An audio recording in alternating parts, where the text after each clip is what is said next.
ধন্যবাদ রায়হান ভাই আমাকে যুক্ত করার জন্য। আমি আজকের প্রসঙ্গে শেখ ফরিদ ভাইকে একটি প্রশ্ন করব। তাড়াতাড়ি করেন, জি, আপনাকে জি। বের করে দিব। জি, জি। আপনি অন্য কথা আচ্ছা বললেই ঠিক আছে। আপনাকে বের করে দিব। আচ্ছা ঠিক আছে, তাহলে আমি প্রশ্নটা করি। আশা করি যে আমি শেখ ফরিদ সাহেব যখন উত্তরটা দেবেন আমি ওনাকে বাধাগ্রস্ত করব না, এবং আমাদের এখানে যিনি রায়হান জুয়েল ভাই আছেন তিনিও আসলে আমাকে নিরবিচ্ছিন্নভাবে প্রশ্নটা করতে দেবেন। তো ফরিদ সাহেব, আমি দেখেছি যে আপনি আজকের লাইভে, এমনকি বিগত লাইভেও আপনি মৌলবাদী শব্দটা ইউজ করেন, হ্যাঁ, এবং আমি দেখেছি যে আপনি মৌলবাদীকে একটু নেগেটিভ চোখে দেখেন, এবং মৌলবাদীদের হাতে যদি ক্ষমতা চলে যায় তাহলে এটা ভালো হবে না, ইত্যাদি ইত্যাদি, আপনি এরকমটাই বোঝানোর চেষ্টা করেন। কিন্তু আমি অভিধান থেকে দেখেছি যে মৌলবাদী শব্দের অর্থ যেটা মূল, হ্যাঁ, বা যে মূল ধারণ করে, যে ধর্মের মূলগুলোকে আঁকড়ে ধরে, যে যেমন যেমন ধরেন ধর্ম বলছে মিথ্যা কথা বলো না, ধর্ম বলছে পরনিন্দা করো না, হ্যাঁ, ধর্ম বলছে চুরি করো না। তো যে এই মূলগুলোকে আঁকড়ে ধরে তাকে মৌলবাদী বলে। তো আমি তো দেখতে পাচ্ছি যে এটা একটা ভালো বিষয়, যে মৌলবাদী হবে সে চুরি করবে না, সে ধর্মের নিয়ম নীতি মেনে চলবে।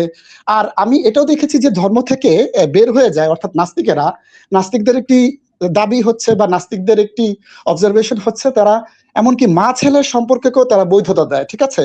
তা আমি তো মনে করি যে নাস্তিকতার চেয়ে মৌলবাদীকে আঁকড়ে ধরা বা পরিচয় দেওয়া এটা অত্যন্ত বেটার। তো শেখ ফরিদ সাহেব, আপনার কাছে আমার প্রশ্নটা হচ্ছে যে আপনারা কেন মৌলবাদী হচ্ছেন না? কারণ মৌলবাদী শব্দের যে অর্থটা, জি জি। আচ্ছা, বুঝতে পারছি আপনার কথা। শুনেন, প্রথমত তাহলে তো হিন্দু মৌলবাদ ভালো আপনার ভাষায়, তাহলে তো ইহুদি মৌলবাদ ভালো, এগুলো বিরোধিতা করেন কেন?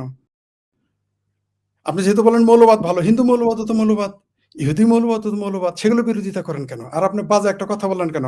নাস্তিকারা বলে যে মা সন্তানের কথা, কি বলেন? দুইজন প্রাপ্তবয়স্ক নারী পুরুষ বা পুরুষ পুরুষ বা নারী নারী, সেটা যেই হোক না কেন, তারা যদি পরস্পরের সম্মতিতে সুস্থ স্বাভাবিক অবস্থায় যদি তারা প্রেমের সম্পর্ক বা যৌন সম্পর্ক করে, তাহলে তৃতীয় পক্ষ হিসেবে আমি সেই বিষয়ে নাক গলাবো না। এখন তারা ভাই বোন হোক বা মা বোন হোক বা বাপ মেয়ে হোক বা আত্মীয় স্বজন হোক বা পাড়া প্রতিবেশী হোক, সেটা দিয়ে আমার কিছু যায় আসে না। কারণ হচ্ছে আমি তো তৃতীয় পক্ষ। দেখেন, এখন যদি আমি উনাকে বলি যে উনার মেয়ে যদি উনাকে বলে বাবা আমার বয়স 18 বছর, আমি 24টা 18 বছর বয়সী ছেলের সাথে সেক্স করতে সম্মত হয়েছি, এখন প্রত্যেকদিন আমি আমার বেডে এদেরকে নিয়ে আসবো, লজিক্যাল পার্সন ভাই কি রাজি হবে? অবশ্যই রাজি হবে। আপনি এই যে প্রসঙ্গ পড়ছিলেন মৌলবাদ নিয়ে, আপনি আলাদা আমার সাথে ডিবেটেশন এইখানে রায়ান জুয়েল থাকবে, সে কথা বলবেন না, আপনি আমি বলবো, কিন্তু চেহারা দেখাইতে হবে আপনার। হ্যাঁ হ্যাঁ অবশ্যই, কবে মৌলবাদী প্রসঙ্গে কবে ডিবেট করব সেটা করবো আমরা। ভাই? আমি ওই প্রসঙ্গে উত্তর দিতে পারবো যদি রায়হান ভাই আমাকে আসলে পারমিশন দেয়। রায়হান ভাই আমাকে পারমিশন দিচ্ছে না। আপনি একটু বলেছেন আমরা হিন্দু মৌলবাদ বা খ্রিস্টান মৌলবাদ এটা যে খারাপ, এটা আপনারা বলেন, আমরা বলি না। ফরিদ ভাই, আপনারা বলেন হিন্দু মৌলবাদ খারাপ, খ্রিস্টান মৌলবাদ খারাপ, আমরা কিন্তু এটা বলি না, বাট আপনারা এটা বলেন। এই জন্যই আপনাদের কাছে আমার প্রশ্ন যে আপনারা কেন খারাপ বলেন? বলেন খ্রিস্টান মৌলবাদ ভালো বলেন, ইহুদি মৌলবাদ ভালো বলেন, বলেন হিন্দু মৌলবাদ ভালো। খ্রিস্টান মৌলবাদ, যে মৌলের মধ্যে ভালো জিনিস থাকবে, খ্রিস্টান মৌলবাদ বলছে যদি বলে যে সত্য কথা বলবা, মিথ্যা কথা বলবা না, সেটাকে আমরা অবশ্যই সাপোর্ট করব।